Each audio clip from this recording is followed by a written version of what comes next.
Hey, RetconRaider here, and welcome back to Warhammer 40k Rogue Trader. As today, with the Rycad system officially behind us, it's time to set our sights on making footfall. Though, before we do that, we obviously have a couple of other potential threads to pull, and of course we have our advanced archetypes, so let's start with that. And honestly, after glancing at the patch notes and the latest threads, I figured we'd just keep this simple. We are not going for the most optimal route here, because those are basically broken. Rather, we'll do what sounds fun and also somewhat effective. Essentially, we're going to completely ignore the fact that Master Tack even exists. It was completely broken on launch, and honestly, I cannot tell how much they've fixed it since then. So essentially, just to be on the safe side, we are going triple Grand Strat. Though, technically, we're only going single Grand Strat, and that's Pascal.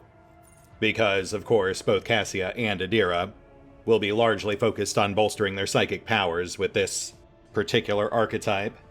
And really, even Pascal will only be going half in on it, because roughly half of his talent slots will be going towards Tech Priest stuff instead. Really, the main reason I'm doing this is because Grand Strat grants automatic first initiative, even during ambush scenarios. So that'll immediately buy us breathing room during most fights. Clearing mooks, setting up buffs, stuff like that. But then it also grants all three of those characters access to the basic combat tactics ability, which is itself a halfway decent buff, especially since, as it states in the description there, it can key off of multiple Grand Strategists. In this particular case, it'll key off of both Cassia's Fellowship and Pascal's Intelligence.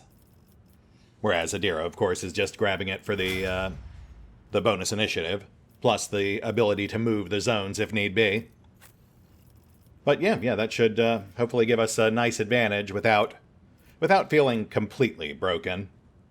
But we'll see how it plays out. As for the rest of our guys, pretty straightforward. Valen gets Assassin for higher single-target striking. I did do some light testing with this class off-screen, and Death Whisper in particular performed quite well. And then with Heinrichs, we'll also take Assassin, though in his case he'll be a melee-focused Assassin, of course. It was either that or Arch-Militant. And ultimately I just decided melee Assassin was something I hadn't tried yet. So why not? Not like we'll be using him all that much. After that, we've got Argenta, who will, of course, go Arch-Militant. It's pretty much what she's built for. And this, I do believe they have fixed. The initial issue, from what I understand, was that Arch-Militant with burst weapons was stacking versatility far too quickly. Which, technically, I think she still can do, but only with a very specific set of abilities. And we'll be phasing her out before that really becomes an issue. As for Abby, no real question there. He will, of course, become a Vanguard, the tankiest of tanks. That is, of course, why I was leaning so heavily into those defensive and temporary hit point abilities, with the ultimate goal being that he'll be a reactive tank. And that's our advanced archetypes. I tried to steer clear of anything really broken. Should hopefully be fun. But you never know. Worst case scenario, we do have respecs on tap. Let's get back to it. The reflections of the bridge lights are playing on the unlit vid screens of the Cogitator. Next to the machine stands a hunched tech priest, who bows as you approach, his body nearly folding in half. Lord Captain, the machine spirit of this mechanism slumbers. Should you wish to awaken it, use the key of your blood. Right, yeah, I'll do that. I'm sorry, who are you? My designation is IH-630. The tech priest points his only mechadendrite at the machine beside him. The venerated Enginseer Prime has entrusted this sacred mechanism into my care. It is now my duty to assist in the Rogue Trader's understanding of the hallowed code. And this blood key, you're talking about my actual blood, right? Yes, the key you seek is the dynastic blood that runs in your veins. It is the only way to rouse this cogitator's machine spirit. When you are ready to do so, place your hand in the mouth of the Guardian Servitor on the blessed control panel. Yeah, I was afraid you'd say that. Ugh. Teeth. The Servitor's powerful jaws close around your hand with a screeching clack. You feel the cold metal pierce your skin and draw blood. The vid screens in front of you flicker restlessly, filling with numerical combinations. The tech priest by the cogitator nods curtly. The sacred mechanism is awake and ready to receive your request, Lord Captain. Great, great. So hey, have we figured out how this thing bypassed protocols and started the warp engines?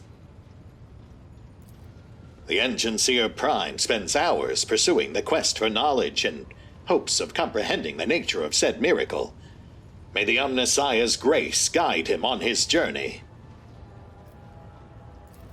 There is no doubt that it was a miracle sent by the Omnissiah as a manifestation of his will. Yet the Enginseer Prime managed to perceive some logical connection within the streams of data. I am not privy to this connection, but the Enginseer Prime will surely share this newly discovered knowledge with you in a detailed report. Uh-huh. I'm sure he will. Pascal also mentioned that Theodora left some sort of encrypted data cache in here. How do I access that? Without another word, the tech priest turns to the cogitator. He raises his hands and a prayer of binaric code pours out of his Vox device. The servo motors in the bowels of the machine grow louder. Its undulating hum responds to his chant. Numerical combinations run down the screens. Scanning, scanning, scanning.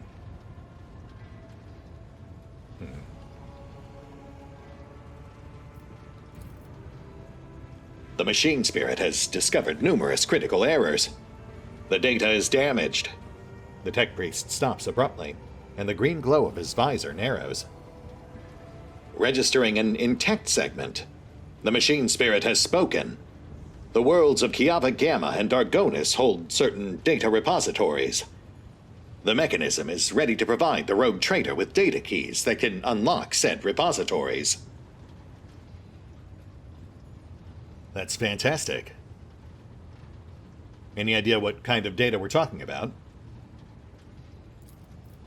That remains hidden. The encrypted databank belonged to the esteemed Theodora von Valancius. She was the only one who could have known about these repositories. Perhaps the former Enginseer Prime also could have known. Omnissiah accept his code. If I were to propose a hypothesis, it would be most prudent of a figure as eminent as a rogue trader to store her classified data in receptacles most secure. Yeah, I guess so. So, how do I get these keys? The cogitator's vid screen blinks. Input. Required response data transfer. Act initiated. The gracious machine spirit is willing to transfer the data keys to the head of House von Valancius by means of an Elect-2, a hypodermic tattoo augment. If you are ready to accept the keys, place your hand inside the servitor's mouth. You know, I was kind of under the impression I never took it out, but okay. Deep within the servitor's dark gullet, unseen, burning hot needles pierce your wrist. But the sharp pain only lasts a moment. The Elect-2 that has been planted inside your wrist should be enough to open the repository doors. Ow. So there's nothing else about the caches in this encrypted data?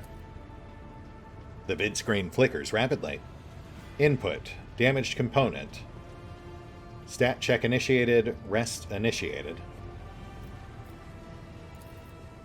The tech priest's augmented fingers dart around the control panel.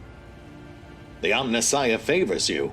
The machine spirit is willing to commence the calculation procedure that could restore the lost data. Oh, well, by all means. What do we have on the Dargonis cache? The machine hums louder until it lets out a resounding crackle.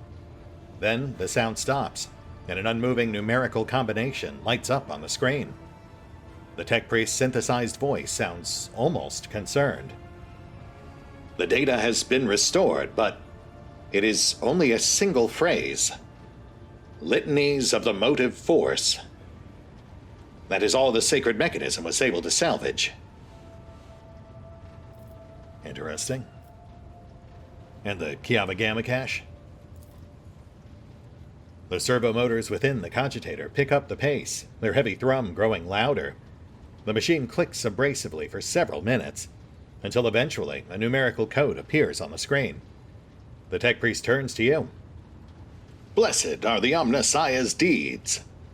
The repository on Kiava Gamma has a security system guarding it. The machine spirit has recovered a code that will allow you to disable the defenses. Okay, so a clue and a code. Thanks. The tech priest bows. Alright, so the start of a new puzzle. Something which wasn't in early access. I am very intrigued. That's it. Let's hit the pause button real quick. I'm going to poke around the bridge real quick. See if there's any other follow-up on this. Be right back.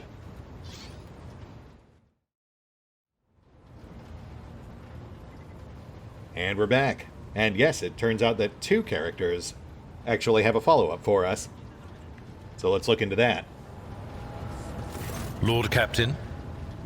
Abelard surveys you briskly but meticulously, as though he is inspecting you for shortcomings.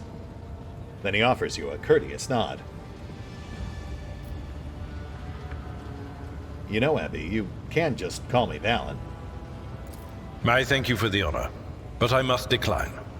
As a former military officer, I believe in the importance of order in all things, including the chain of command. You are the Lord Captain, my direct superior. I am not prepared to address you in any way other than as regulation dictates. Fair enough, I tried. So hey, look, it turns out that Theodora had some sort of caches hidden on Dargonis and Kiava Gamma. Anything you might be familiar with? It is wise for a rogue trader to have caches where they can safely store important information. And utterly unwise to share the coordinates of such caches with anyone. Even one's most trusted associates. The shadow of a sad smile appears and immediately vanishes from the Seneschal's face. I'm afraid I do not know how to find the caches, but I can offer some help. Your predecessor used this numeric code to deactivate certain defense systems in her service. If I know Lady Theodora as well as I think, then I'm quite certain that she left her caches well guarded. In that case, this code will be useful to you. Abelard picks up a data slate, his brow furrowing as he punches something in. He holds it out to you. Okay, so another code. Two caches, 2 codes. So now we'll go chat up Adira, see what she has to offer. Curiously, despite being one of her original companions, Argenta does not have any input on this particular puzzle. Which does make sense if she was dabbling in heresy.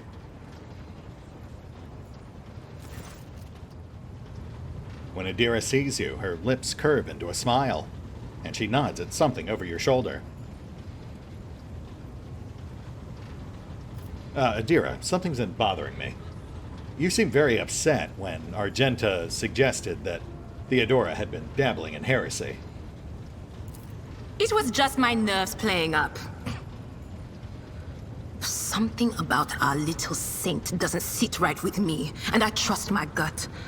Oh sure, she seems straight as an arrow and as predictable as a hangover after drinking. But when I look at her, something about her makes my brain itch. Wait. After that conversation, I tried to listen to what was being said about her. Beyond the door. What I heard was strange.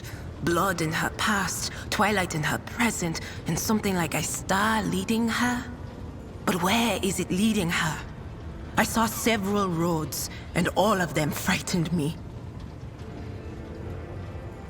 Okay, well that right there, that seems like a reference to Brother Twilight, Conrad Voigtveer, and the blood in her past. That makes you wonder if Argenta is an unwitting part of Voigtveer's machinations. Argenta would be one of the prime suspects in killing Theodora. What does all this mean? If I knew, I would have told you. Hearing things clearly requires cooperation from the other person, you know. But that cobra just hisses and spits its venom at me. I don't trust her one bit. Huh. You think we should keep an eye on her?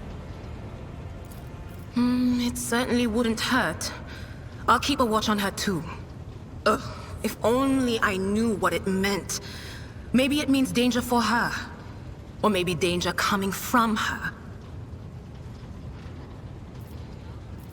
So obviously, you and Argenta don't really get along, but has that always been the case? Or is that something you'd say is a more recent development?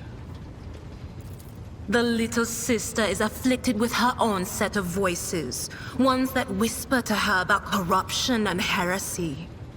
The silly girl doesn't realize that if she wants to find the source, she needs to start by looking in her own head. Voices, you say? Like, for example, the one that Voigtveer put in our heads using that magic blade of his? Okay, yeah, I think this is starting to come together. How well did you know my predecessor, Theodora? None of the officers knew the Lord Captain well. Not even Abelard, and she was always closer to him than anyone else. She told me from the off that if I ever listened to anything in the warp about her without her permission, I'd be going out through the airlock. I'm not an idiot, so I never stuck my nose where it didn't belong. Only when I was asked. Adira shakes her head. It's hard to wrap my head around the fact that she's gone. Lady von Valancius gave me everything I have. She opened the stars to me and the paths between them. I still think I can hear her voice. Adira's eyes darken, and a strange, otherworldly expression comes over her face. She lets out a sharp breath and shakes her head again. Right, yeah, that's probably fine. So hey, listen,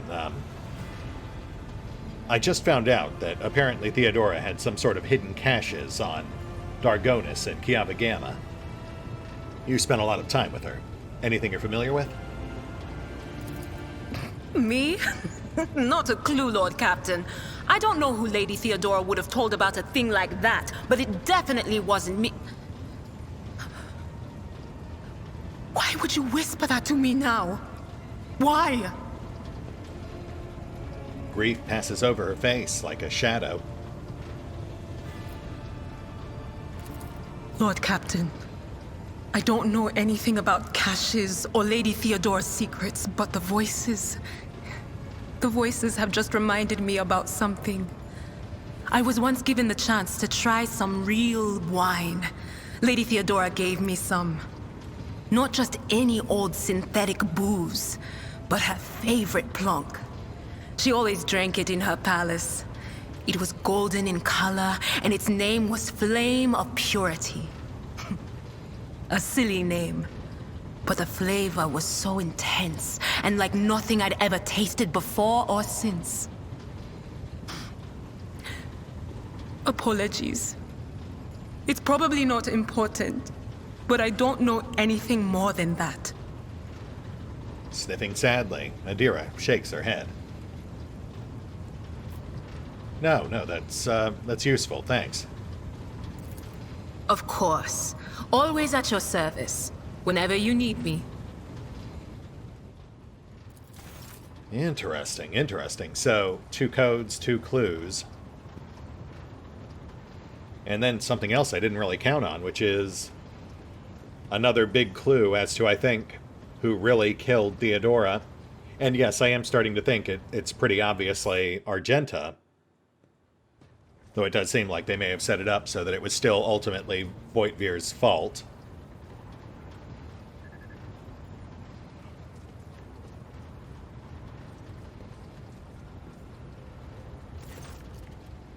A thin, pale woman stands out amongst the rest of the crew. There is a thick bundle of cables coming out of the back of her skull and disappearing under her ceremonial garment.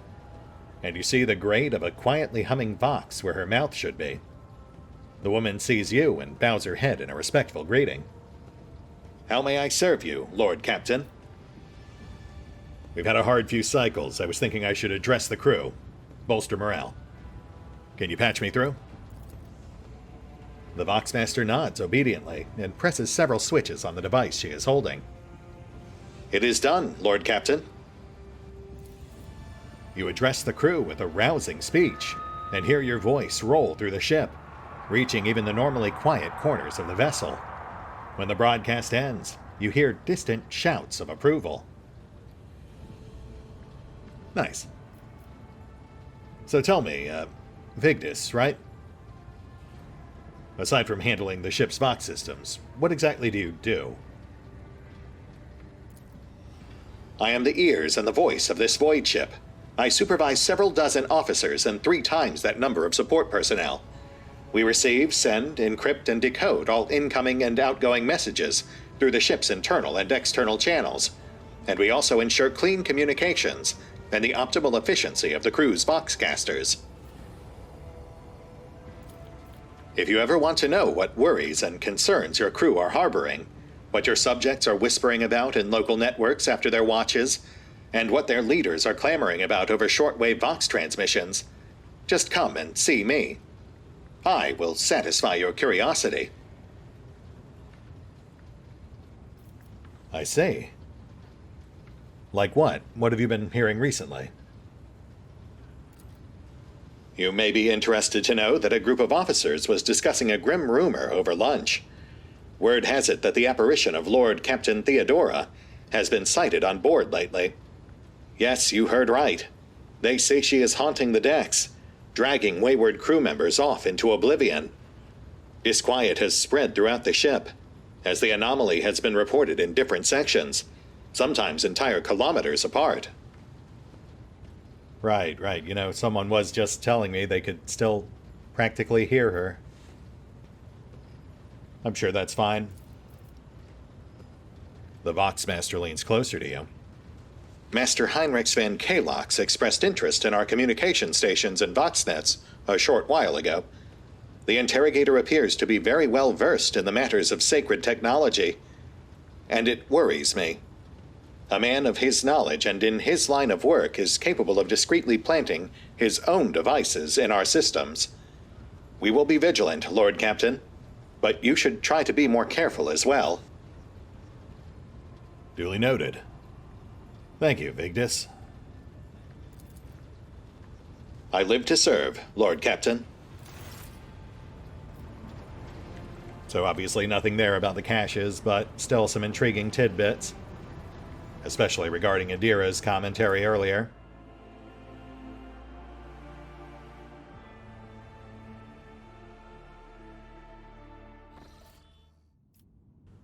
Lord Catton.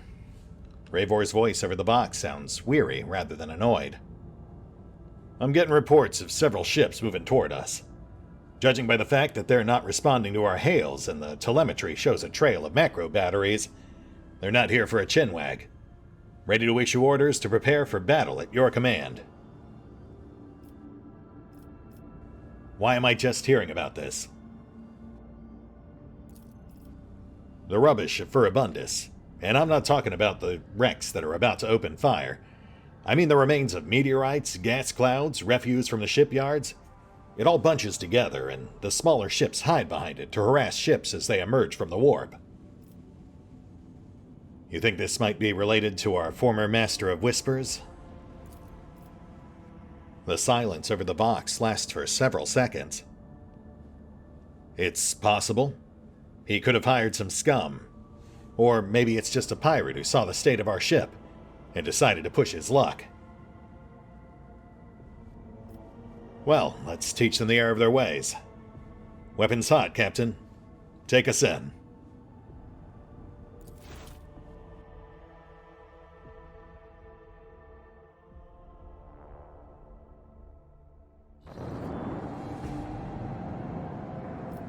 And here's our first taste of ship combat.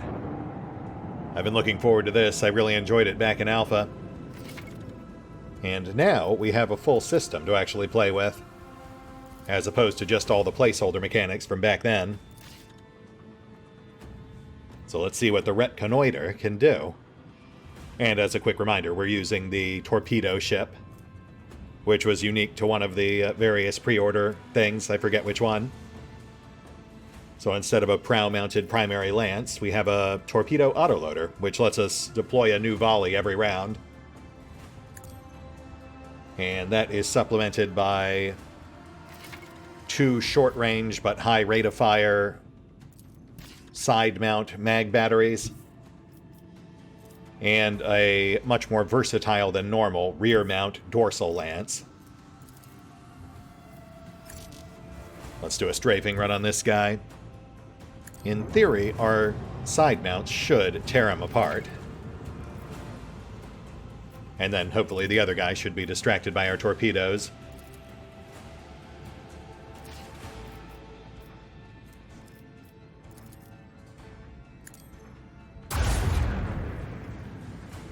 Dorsal lance is obviously inferior in most ways to a primary lance, but I would say it's superior to most standard dorsal mounts.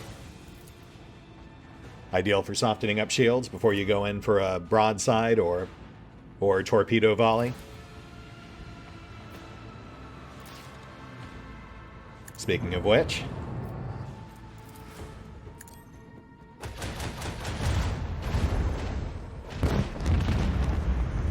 fantastic.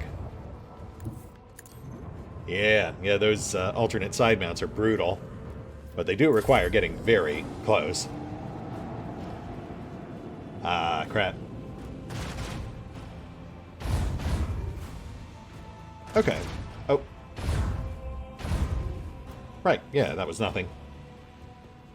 Ah, and they're just slightly too far in. If I deployed the volley straight ahead, they'd be right in its arc.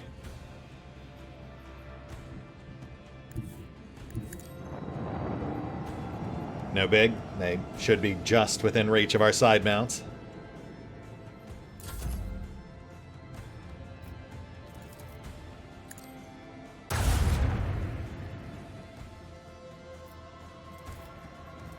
Yep, that'll do it.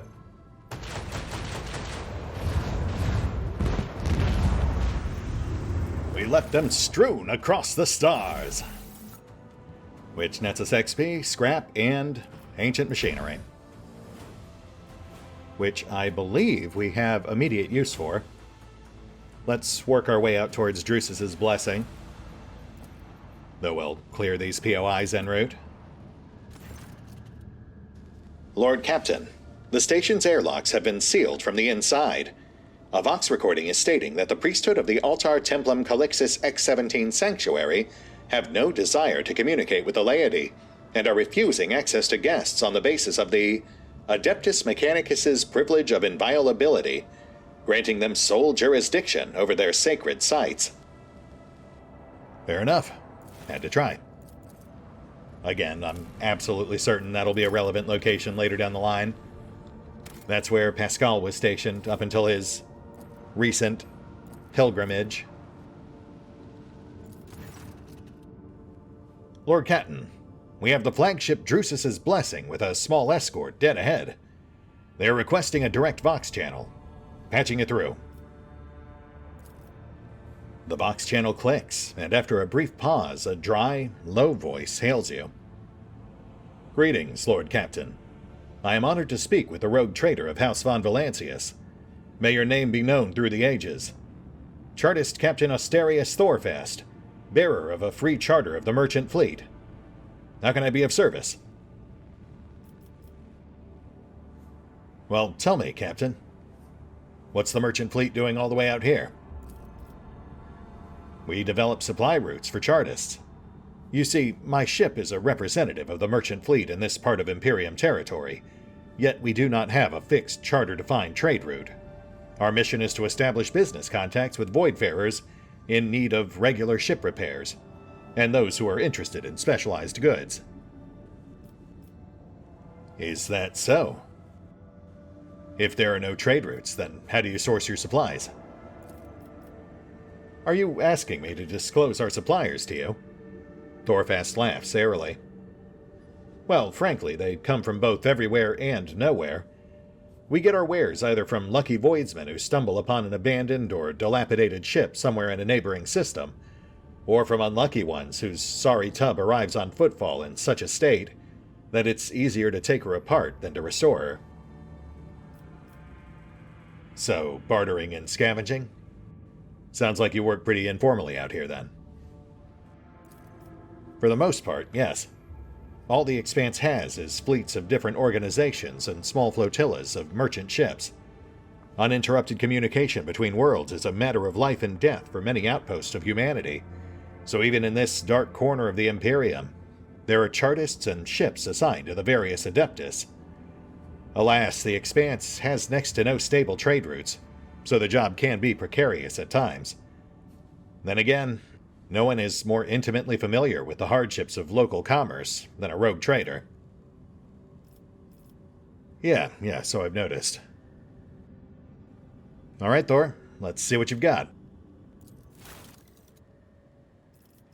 And of course, Thorfast here is our ship part merchant. Again, something which was not present back in early access. But we can now swap out various components on our ship and upgrade core stats. Ooh, that one's actually an upgrade for us. An extra 10% to hit. Though the rest of these are definite trade-offs. We'll go ahead and grab everything we can afford, might as well. And keep in mind that we have 2 items we could not afford yet. Plus, of course, a slew of items we don't qualify for yet.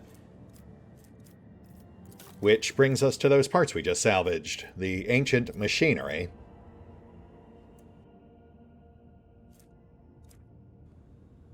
Which, yes, is indeed cargo, which for whatever reason didn't immediately transfer to our cargo hold. But that should be enough for 1 full stack. Though, of course, that's far from what we actually need to get to the next rank of reputation. Still, it's a start.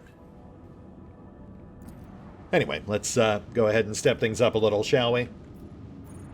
We got slightly sidetracked today, so I think it's time to put our foot down. Oh, or we do this. Your Lordship, something sinister is unfolding among the survivors of Rykad Minoris. There have already been several cases of evacuated refugees being found either dead or dying. All of them had been blinded using various means. I fear there is reason to believe that there were agents of the cult among the people who came on board. Gosh darn it. I knew the anathema would not fully release its hold on those doleful souls just yet. Then let us march and drive it away. Yeah, not really sure going in guns blazing is the right approach on this one.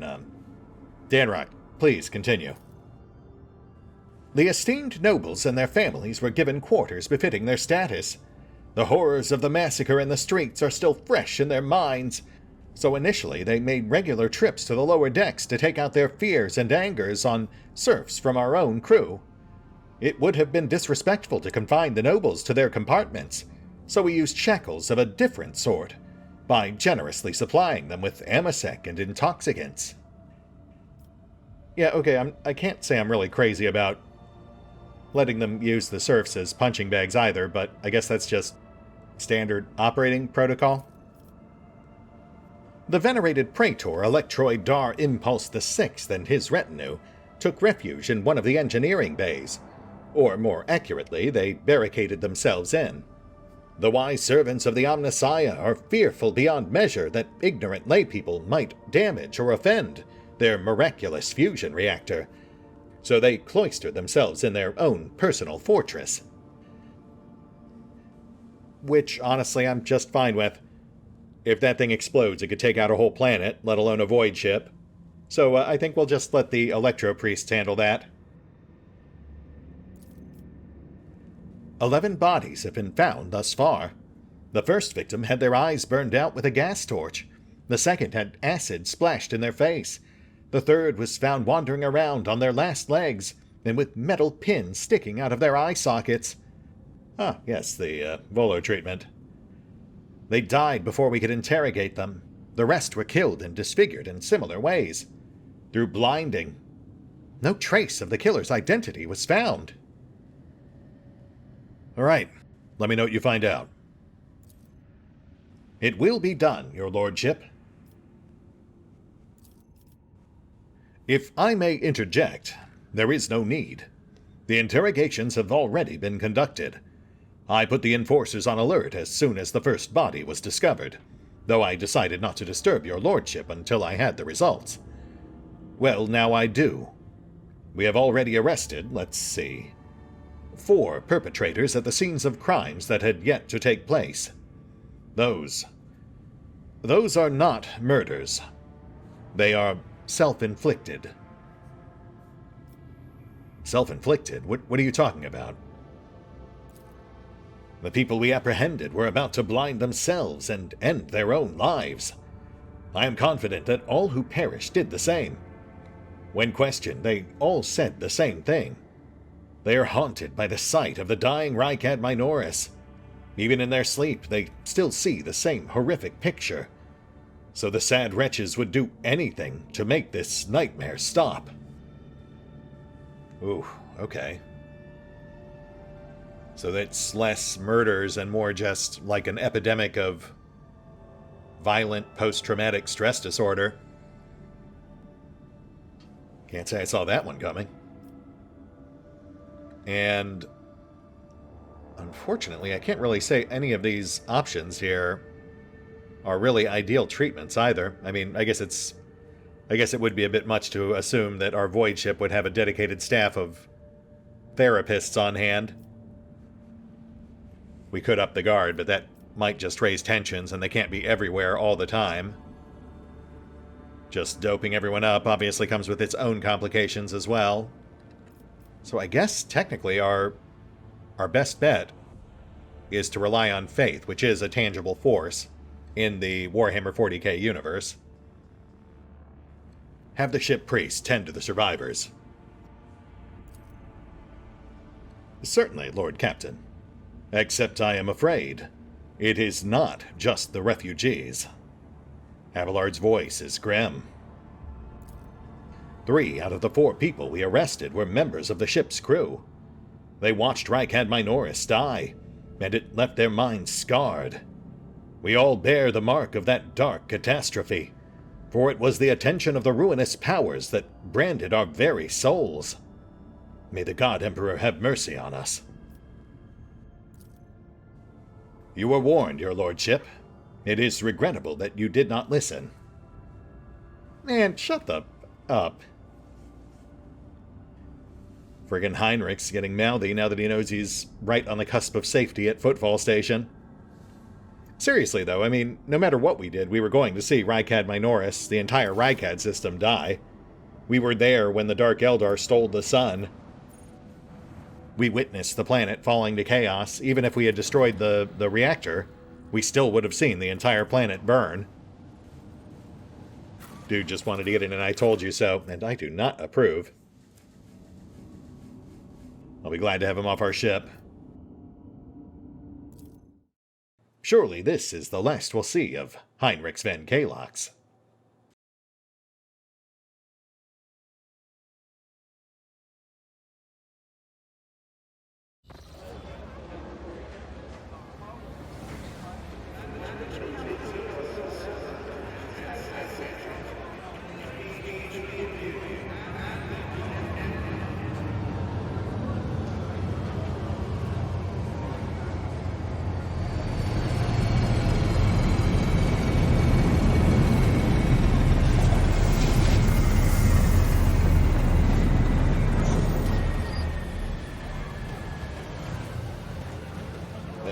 cherub. Baby, no.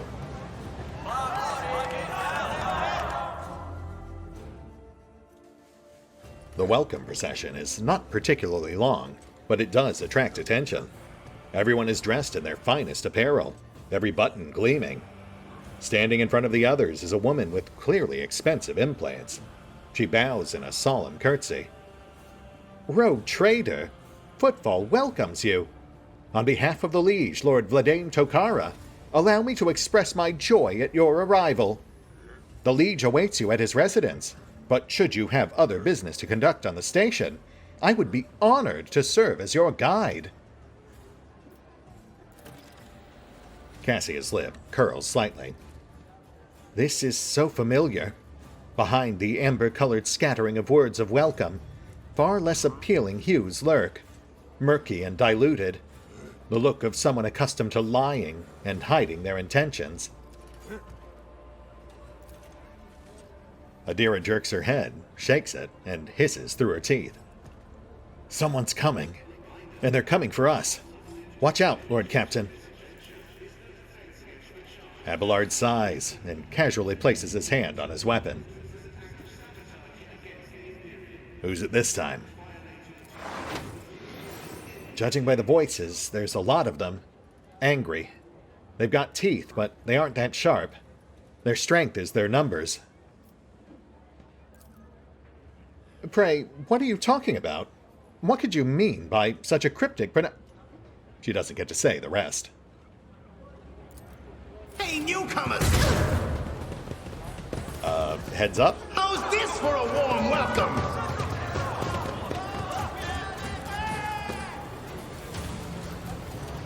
Nope, they're dead.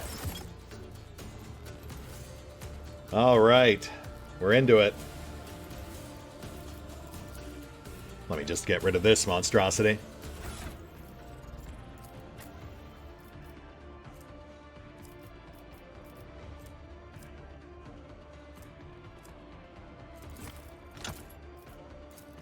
No, please, I don't want it. Do not want. Gosh darn it. I hate that. Oh, fine, I'll just try to ignore it. I will revel in slaughter, bathe myself in blood, anything to avoid acknowledging the existence of that winged horror. And of course, this is also a great time for us to flex our grand strategists for the first time. Since we know half our squad is going before these guys do, we can plan accordingly.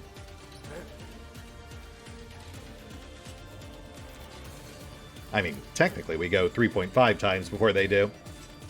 The only real question mark is exactly which order those three characters will go in. Then we'll tuck Valen and Argenta behind cover, and get Abby right up front. He is our tank.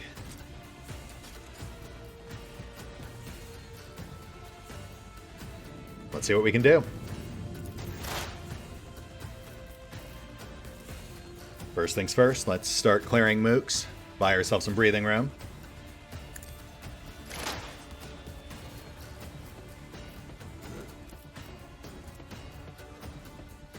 Oh yeah, and let's move these over. Don't need them right now. Just got to get them out of the way for the moment.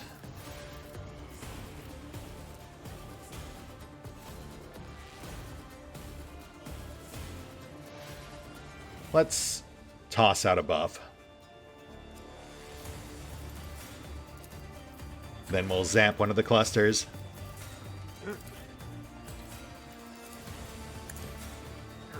Let's clear a path for Abby.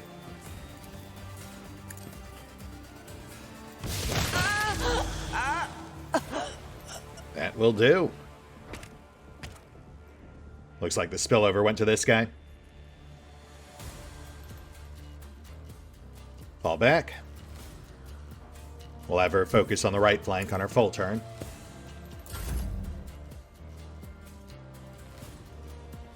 Emperor, give me strength. Pascal. Alright, Pask, let's do some setup here.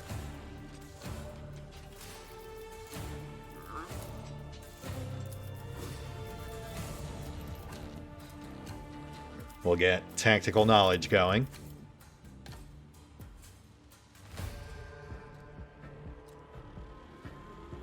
This one's pretty isolated.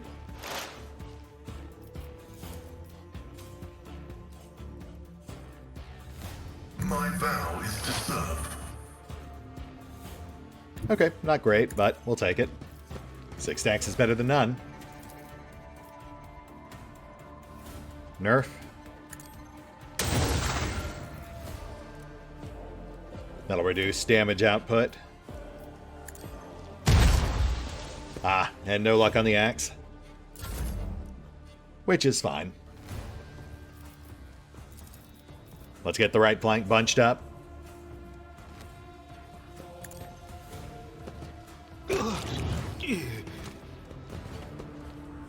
Oh, shoot. Could have sworn it said she had line of sight to the guys in back. Maybe they saved.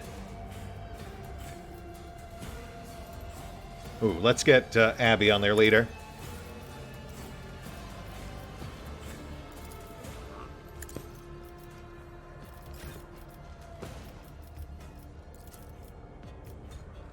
Perfect.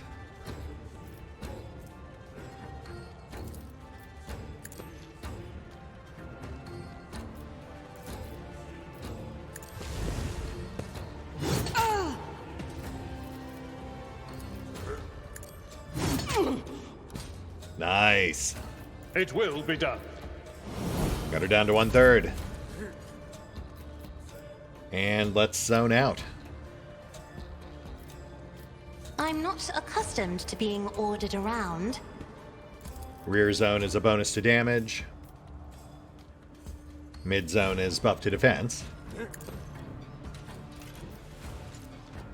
Yeah. Cover efficiency and dodge. And then frontline debuffs enemies. I am a navigator, not a servitor. And Adira. Let's clear the right. Or thin it out, rather. I don't think we're getting them all.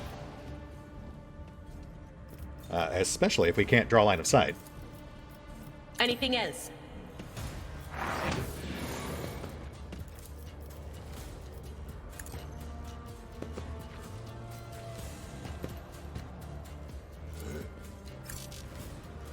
Yeah, okay. Well, we'll go for these guys then. On it.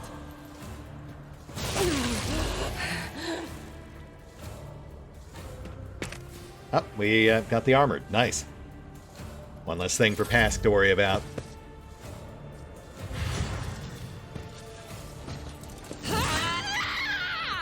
Brace yourself, Abelard.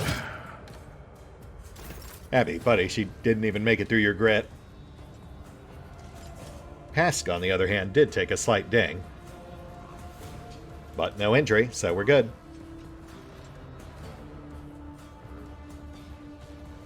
Let's get our Genta into the fray. We'll push for the group in back.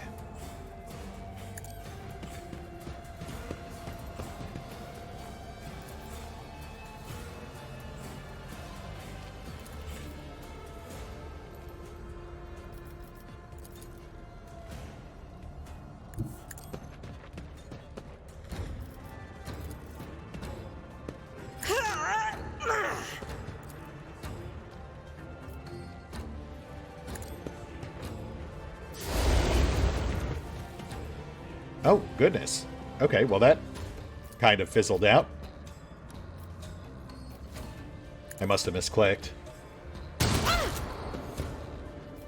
Well, that's unfortunate, but not the end of the world.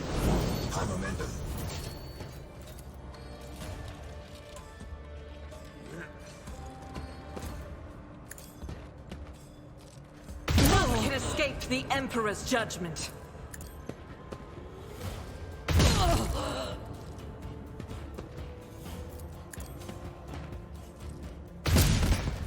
Oop. All right, now, come on. Really? 3 in a row? Oh, our Genta living up to her name.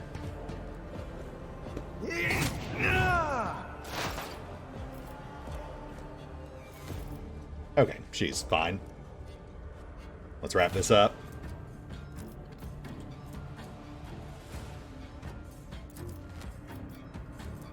On it. Do we have an open shot on Amelia? We do not. So, you know what? We'll just clear this guy. Then we'll have everyone else dogpile the big bad.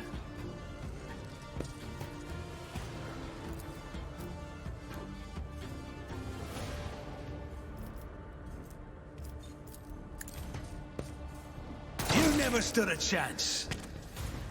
That is true. He did not. You got this, Abby? Indeed. I admire that confidence. That's fine. Just need to hold her. It will be done. Victory is imminent.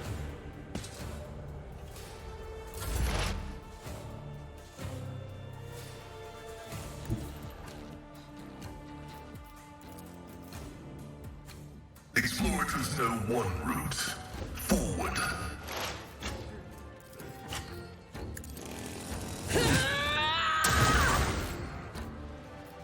Yeah, I should have done that before we went base to base. Noted.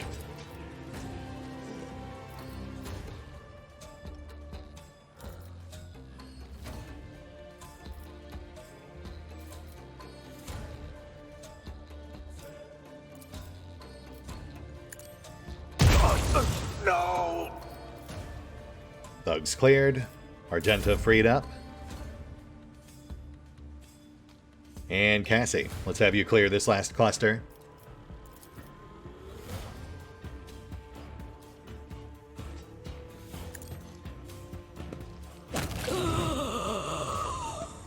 Nice.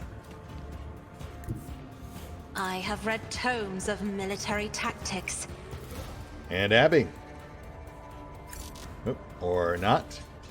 Pass, how about you?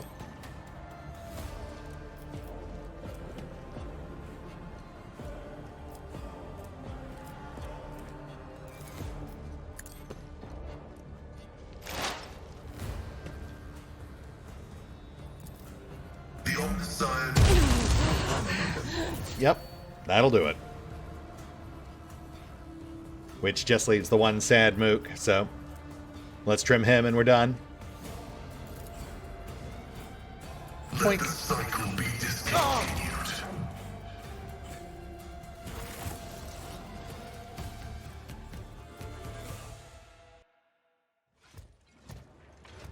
The shivering young servant looks up at you with horror in his eyes. Emperor, protect me! They killed! Every time, I warn them and they go all, Dear Emperor, our Lord and Savior, how could this have happened? Who could have thought? Adira spits on the ground in annoyance.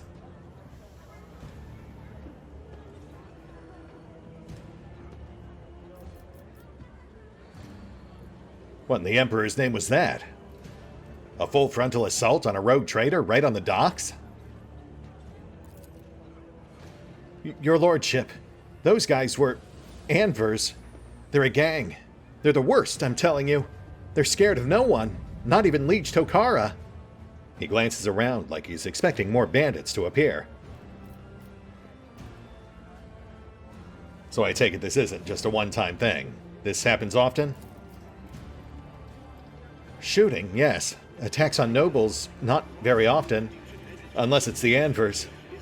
They're vicious. Not a week goes by without them killing and gutting somebody. They're wicked heretics. They respect nothing. They follow no rules. Well, they certainly paid a price for it this time. Go tell your boss what happened. I'll be along shortly. Yes, I'm sorry, your lordship. I'll just go report to the liege. They killed her. They killed my lady. Oh, this is terrible. Yeah, sucks. They didn't even get her name. Well, let's collect our loot. weighty axe. And flak armor, I think we can live without those.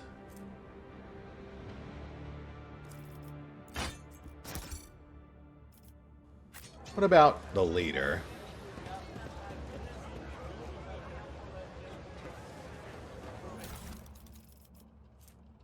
Combat shoddy, okay. And a chain sword. We'll take those. I have had people ask why I have a shoddy on Valen, considering I've never used it. And the answer will become abundantly clear if anyone is ever foolish enough to actually go base to base with him. And I think this brings us to a good stopping point. We've got our foothold on Footfall, and we uncovered quite a bit of intrigue to boot, both on the station with the mysterious Anvers, as well as all that business with Theodora's secret stashes, which I'm very curious about. Not to mention, of course, the potential connections between Argenta and Theodora's murder. Though I suspect that's all stuff that won't pay off until much, much later down the line. That definitely doesn't feel like Act 2 stuff. That said, we'll hit the pause button for now. I'll take care of the usual off-screen bookkeeping. And we will pick up here next time, as we track down the local liege lord. See you then.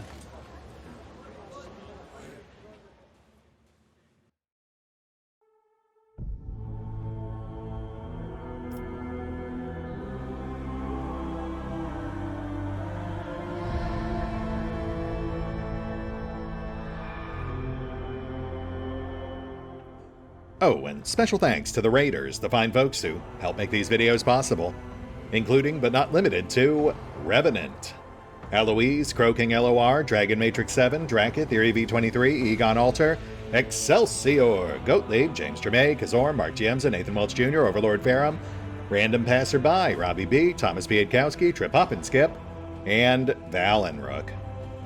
Thanks for your support, guys. That said, if you'd also like to help support the channel, then feel free to push the buttons that do the things. Trust me, it does make a difference. Or you could even check out the PayPal, the Patreon, the Nexus GG, or the YouTube memberships.